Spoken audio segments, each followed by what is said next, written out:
Hi, welcome to English Composition. I'm Michael Cheng. I'm with Cher Chen today.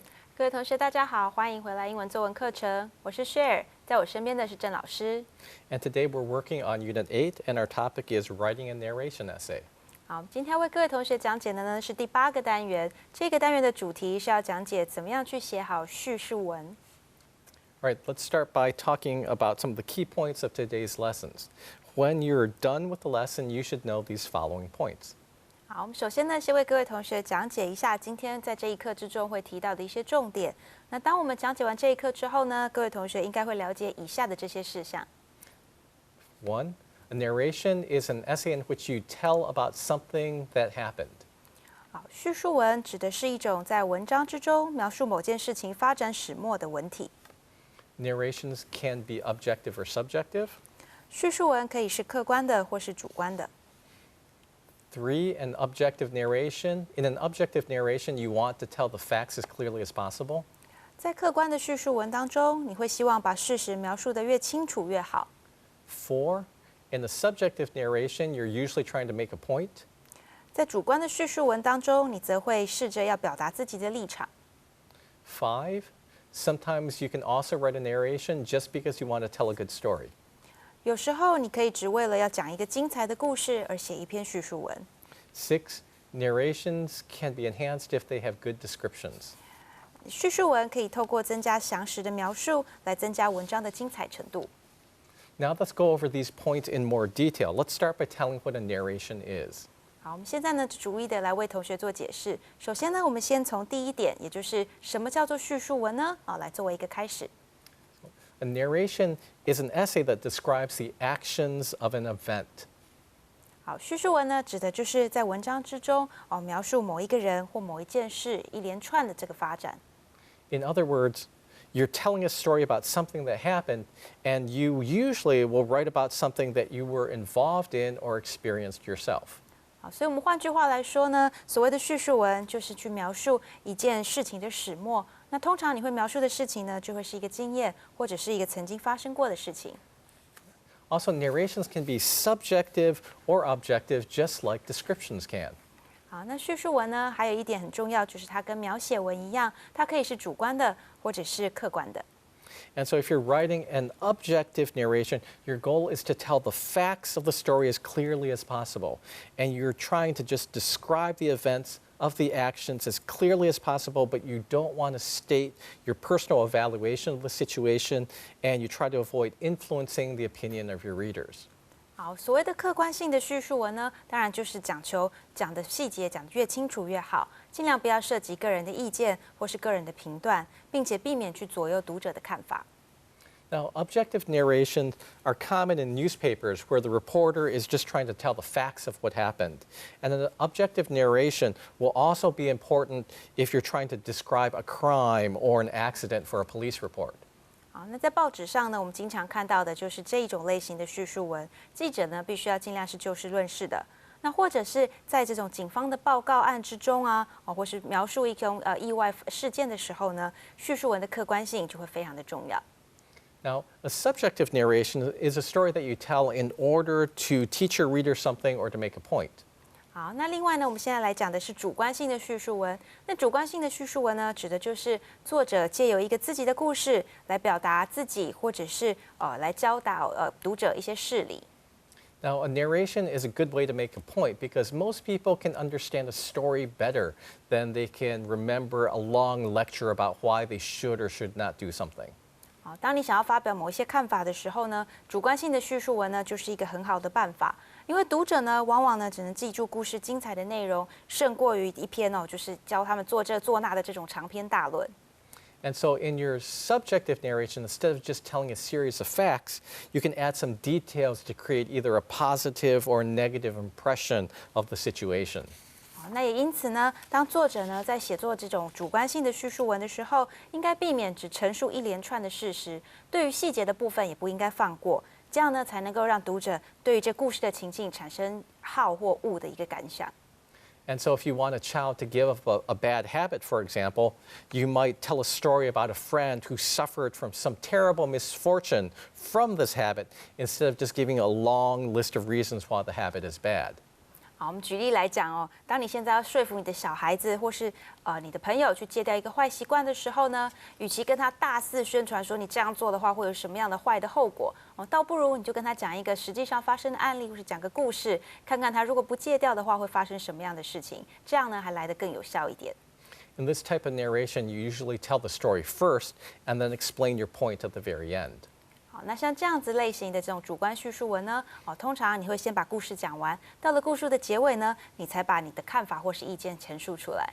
And then finally, sometimes you tell a narration just because you want to entertain your readers. And in this case, you're just trying to tell a good story. 好，有些时候呢，你写叙述文的目的只是为了要娱乐你的读者，那当然这个时候你就希望你的叙述文呢会是一个很有趣、有声有色的故事啦。 And when you tell this type of narration, usually you have some sort of conflict that you need to resolve as part of the story.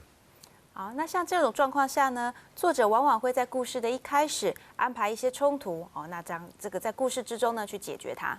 And so this kind of conflict can be a conflict with other characters, or it can also be a conflict that the character has within himself or herself. 好，那这种所谓的冲突呢，也有可能是主角跟其他的角色之间的斗争，或者呢，也有可能是主角自己内心的一个冲突。 Now, as you write about the events, keep the story moving along in a clear manner. Don't just constantly jump back and forth to different events that happen at different time periods.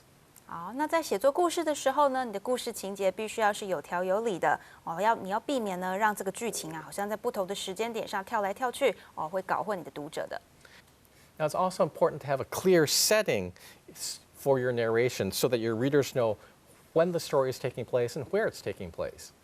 好，那另外一件重要的事情呢，就是你这个故事要有一个很明显的场景，让你的读者明白这个故事发生的这个地点，还有它的时间。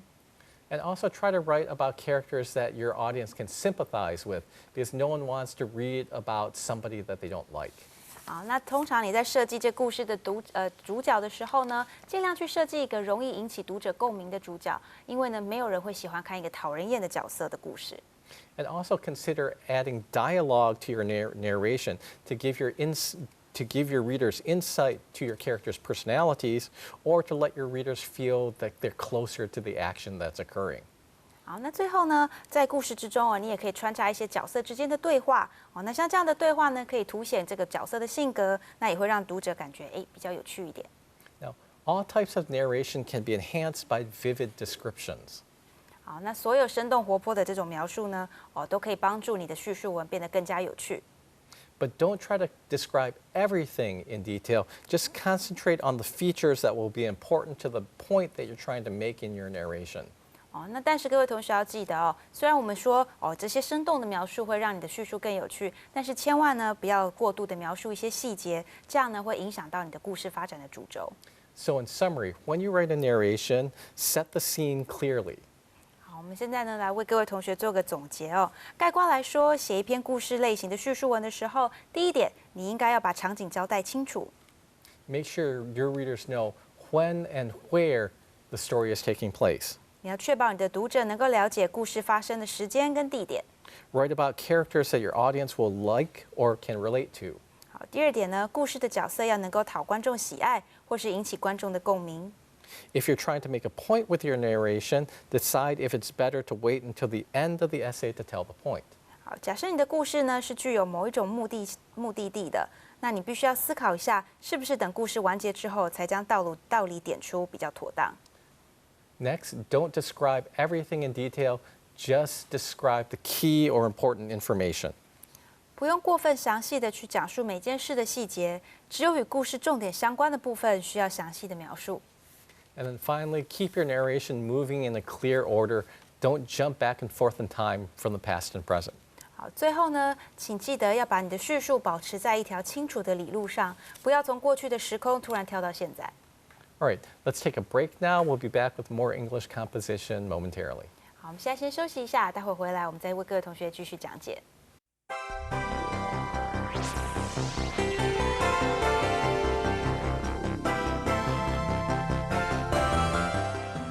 Welcome back.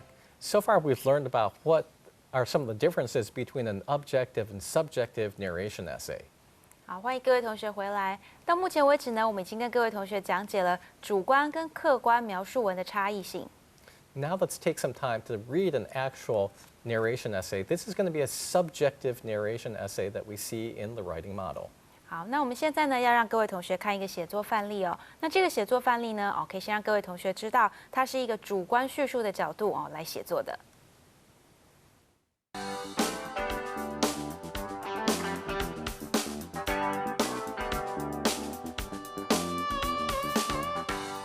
I think that everybody loves to travel. Well, maybe the actual traveling is not so much fun, but once you arrive at your destination, you can get ready for a new and wonderful experience.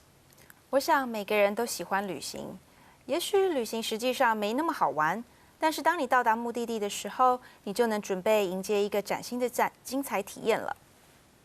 And this is the reason most people travel, to see or do something that is different from the experiences they have during their everyday lives. But can going on vacation totally change your life?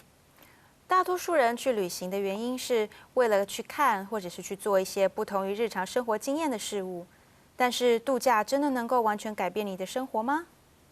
The best vacation that I ever had was when I went to Great Britain 3 years ago with my cousin Alex. 我最棒的经历的一个假期是3年前和我的表弟艾利克斯一起去英国。Alex is my aunt's son. He's 1 year younger than I am. When we were growing up, we lived very close to each other, so we used to play together all the time. 艾利克斯是我阿姨的儿子，他比我小1岁。我们小时候住得很近，所以我们以前都常玩在一起。Now we wanted to go to England to see all the places that we used to hear about when our parents told us stories about old myths and legends. 现在我们想要去英国看看那些与爸妈说的神话和传说相关的地方。We went to England in the summer when the weather was quite mild and perfect for taking a tour all around the country. 我们在暑假时去了英国，当时的气候很温和，非常适合在城市到处观光。The first place that we went to in England was London. It was a fascinating city. 我们第一个去的地方是英国的伦敦，它是一座引人入胜的城市。It was very old, but very modern too, as old buildings were mixed with some of the most modern conveniences in the world. 由于古老的建筑和一些世界最新的设施混合在一起，这个城市既古老又很现代。After visiting London, we joined a tour group to go around England. The tour went to Cambridge, Stonehenge, and then up to Scotland to see some old castles. 在拜访完伦敦之后，我们参加了旅行团，在英国各地观光。旅行团去了剑桥、巨石阵，然后往上到了苏格兰去看它的古堡。Although the places we visited were astounding, they were not the most pleasant things about the vacation. 虽然我们走访的地方都令人惊叹，但那都还不是整个假期里最精彩的部分。The best things about the tour were Jenny and Rebecca, 2 people we met on the tour. 旅行团最棒的事情是2个我们在团里认识的人，珍妮和蕾贝卡。Jenny and Rebecca were both petite, slender women in their early 20s. They had long, straight black hair and beautiful faces with large, expressive eyes. 珍妮和蕾贝卡都是大概20岁出头、身材娇小又纤细的女孩，她们都留着黑色的长直发，有着漂亮的脸蛋和又大又令人印象深刻的双眼。They looked just like each other because they were identical twins. They were charming and unique and had many of the same interests as we did. 她们是典型的双胞胎，看起来一模一样。她们既迷人又特别，而且和我们有许多相同的兴趣。The 4 of us hit it off fabulously, so we spent the rest of our vacation together. Jenny and I got along so well that we even got married last month. And that's not all. Alex and Rebecca are getting married next month. 我们4个一拍即合，所以我们就一同度过了剩余的假期。珍妮和我相处得非常融洽，我们甚至在上个月就已经结婚了。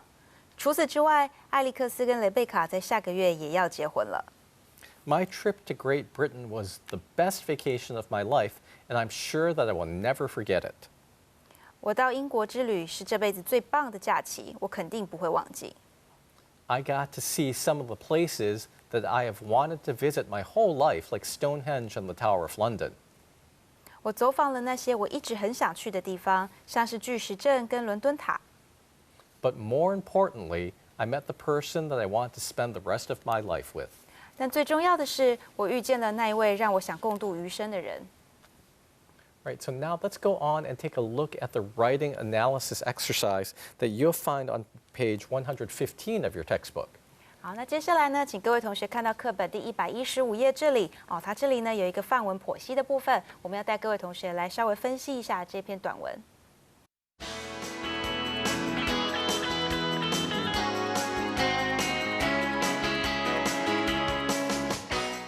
好，那各位同学现在手边如果有课本的话呢，可以看到115页的地方，上面呢在范文剖析这个单元里面列出了9个问题哦，可以帮助你呢把这篇文章再更清楚的做一个剖析跟一个分析哦。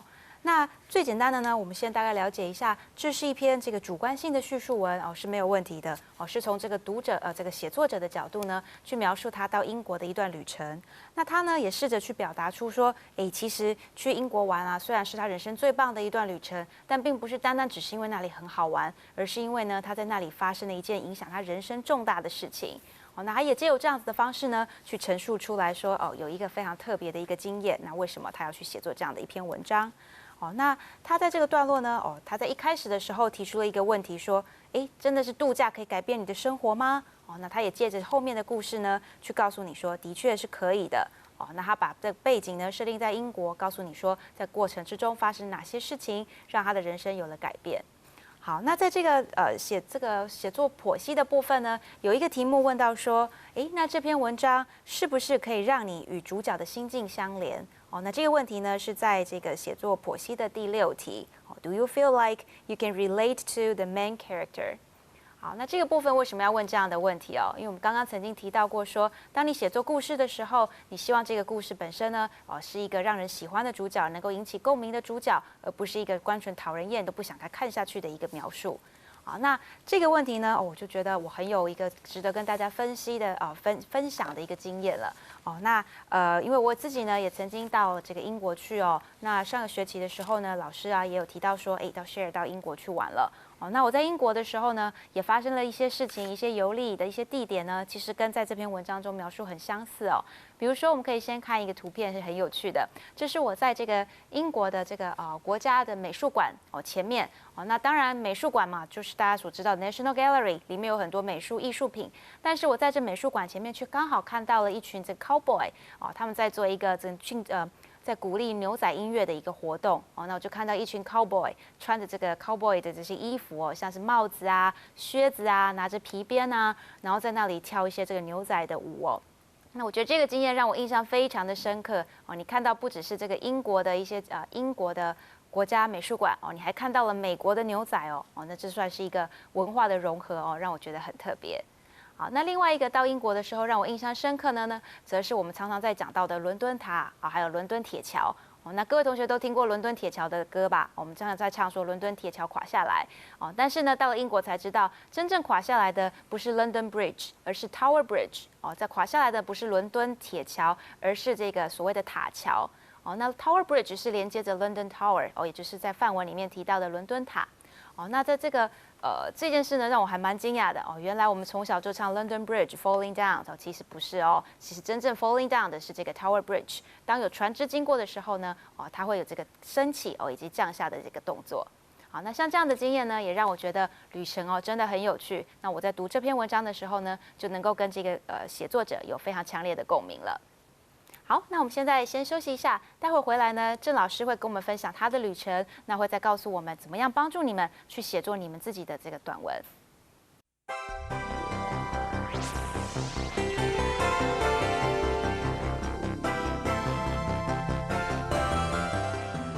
So what we're going to do now is help you to write your own essay. So you're not going to write something as complicated as the writing model. Instead, you're going to write something more simple.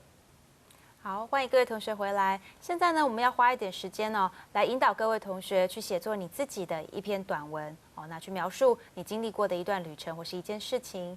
那当然，各位同学不必写得像我们的写作范例这么的长哦。事实上呢，各位同学需要写作的目标是一篇比较简单的短文。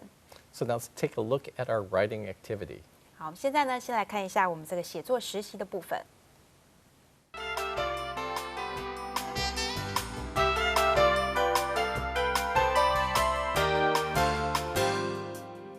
So for our writing activity, we want you to write about a memorable vacation.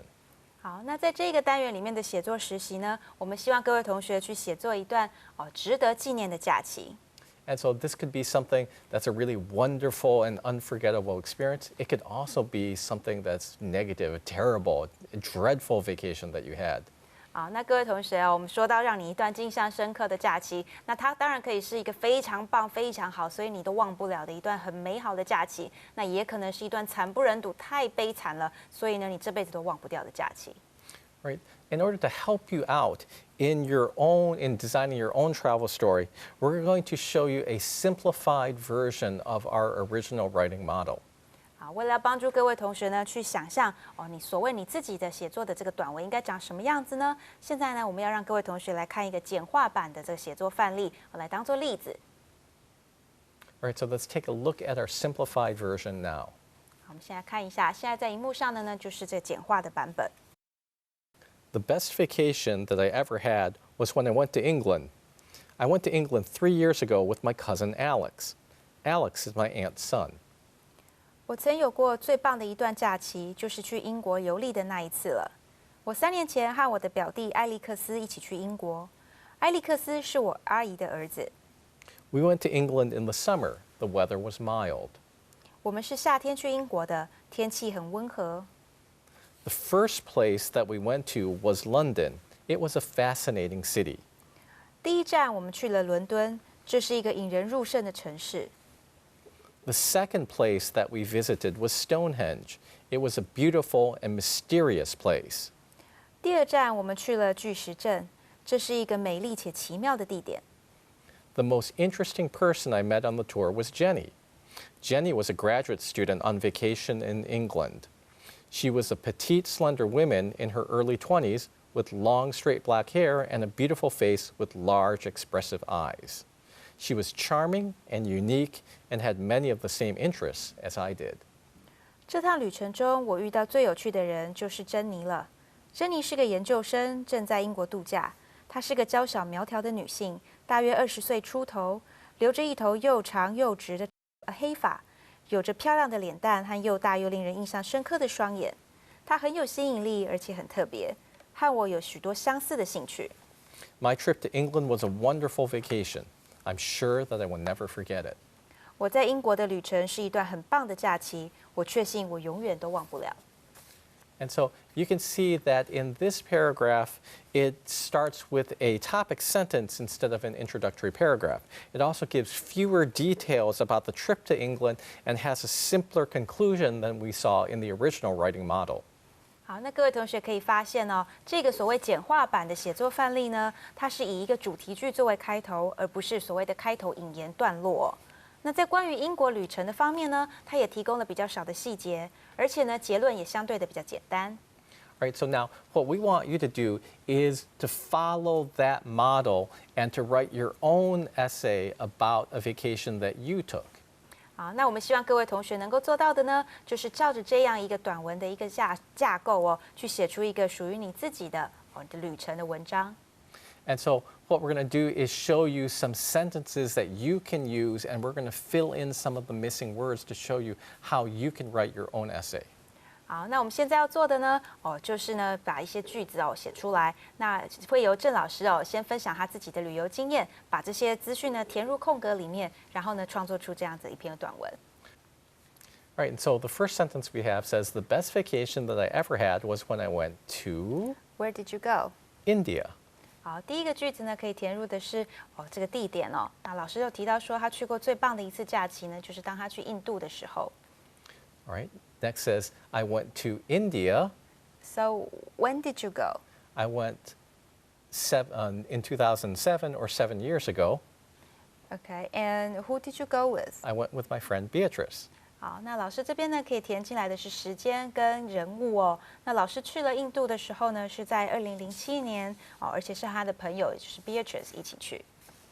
好，那这里我们就会想知道 Beatrice 跟老师的关系是什么呢？哦，那因此呢，我就会问到这个问题是 What is your relationship with the person? So Beatrice is my wife now. 好，那 Beatrice 呢现在呢已经是老师的太太了哦。好，我们来看一下下一个问题，下一个句子哦。So it says, we went to India in the So what season did you take your vacation? summer. 好，那这个地方呢，我们去填入来的是季节哦，就是再去强调这个时间的部分哦。那老师呢到印度的时间呢，哦是当时的夏天。那当时的天气是怎么样的呢？哦，那我们就接了下一个问题。So what was the weather like? The weather was hot and humid. 好，那当时的天气呢是非常炎热且潮湿的哦。那这个部分呢，同学可以回想一下刚刚的写作范例里面也有提到说，哦，当时英国的天气很温和哦。那像这里呢，我们也是照样一样画葫芦去提出一样的一些资讯。Right, if we look at the next sentence, it says the first place that we went to was So which place did you visit first? Chennai. 好，那这边提到的是第一个造访的地方。老师第一个造访的地方呢，叫做清奈。All right, and if we look at the next sentence, it was, So what was the place like? I'd say it was a very different cultural experience, but it had some amazing temples. 好，那这个地方呢，要描述说这个地点哦是怎么样子的。那老师提到说，这个地方可以让你经历一些很不一样的这种文化经验哦。当然啦，当地呢还是有一些非常漂亮、非常惊人的一些寺庙。All right, if we look next, we say the second place that we visited was, Which place did you visit second? the second place we visited was Mahabalipuram. 好，那第二个地方老师去的呢，哦，这名字很长哦。这个地方呢，我们中文翻译是叫做马马拉普拉姆。哦，那这是呢，跟这个清奈的位置哦，是距离大概60公里左右哦，是一个古老的城市。All right, as we look next, it says it was, So what was the place like? I could say it was a breathtaking and amazing place full of ancient rock carvings. 好，那这个时候呢，老师就会提到说，这个地方啊，哦，是一个非常令人惊叹的地点哦。那它充满了一些古时候的雕刻。All right, and then our next sentence says, the most interesting person I met on the tour was, Who did you meet? and so actually I would say two people. I'd say Meg and Claire. 好，那老师呢在这里填入的是2个人哦。他在这段旅程中呢，认识最有趣的人呢是 Meg 跟 Claire 这2位人。All right, and so in our next sentence, we want to learn something about these people, and so I would write, they were English teachers from England and Italy who were speaking at the conference in Chennai. 好，那我们想要知道一下这2个人的一些背景资讯呢。那他其实呢，他们2位呢是这个英文老师，分别来自英国跟意大利哦。那他们也是到这个清奈呢来参加一场学术会议的。All right, so the next thing that we want to do is have a description of the person's appearance and also the person's personality. And so I could say they were both attractive and intelligent women who were fun-loving and full of life. 好，那接下来呢，我们要描述一下碰到为什么说这个人呢是这旅程中碰到最有趣的人哦。那描述他们的外表跟他们的个性。那他们的外表呢，老师说哦，他们看起来都非常的吸引人，而且非常聪明，而且他们的个性呢都是喜欢玩耍，而且是精力旺盛的。And then we can finish off by just writing, my trip to India was a wonderful vacation. 好，那到了结论的地方呢，老师说可以加入一些字哦，说哦，我到印度的这段旅程呢，是一段非常很棒的旅程。So now you have an idea of how you can write a simple essay about a vacation. And so do that for your homework. 好，那各位同学现在已经了解要怎么样去进行这个一篇短文的写作了，那就请照着这样的方式呢去完成你的作业。All right, thanks for joining us this week for English Composition. We'll be back in again in another week. 好，谢谢各位同学参与，下礼拜再见。